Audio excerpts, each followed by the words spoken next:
మనం ఉండేదాన్ని గృహం అంటాం, దేవుడు ఉండేది కాబట్టి దేవాలయము అంటాం. అందుకని ఈ దేహం అనేది దేవాలయం కాబట్టి ఈ దేవాలయాన్ని మనం శుద్ధం చేయాలా లేదా? ఇప్పుడు ప్రతిరోజు మనకు ఒక గుడి ఉందనుకోండి, ఇక్కడ మన పురాణపేటలో, ఈ పురాణపేటలో గుడి ఉంటే ఆ గుడిని శుద్ధి చేయకుండా గుడిలో ఉన్న దేవునికి పూజ చేస్తామా? చేయం కదా.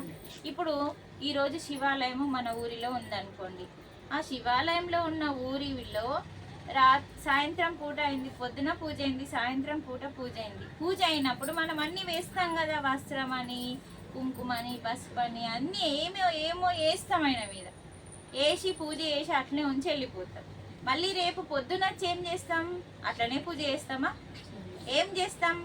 ఆ మాలిన్యాన్ని, అంటే నిన్న చేసిన చెత్త అది చెత్తగా మారుతుంది.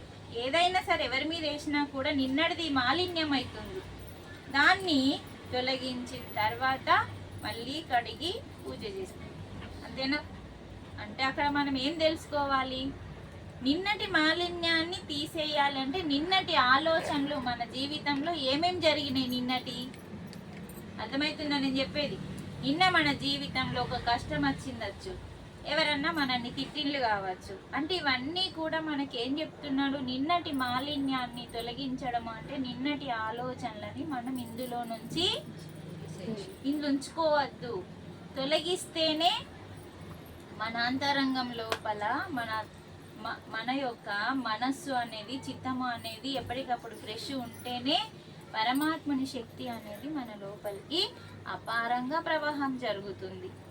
అందుకని నిన్నటి మాలిన్యం మీద మనం దేవునికి పూజ చేస్తే శివలింగం కనిపిస్తుందా? మనకి కనిపించదు. అది కనిపించాలంటే మరి నిన్నటి మాలిన్యం తీసేస్తే శివుడు ఎట్లా కనిపిస్తాడో గుడిలో, మరి నిన్నటి ఆలోచనలు మన నెత్తిలో పెట్టుకోకుండా తీసేయడం కోసమే ధ్యానం చేయడము.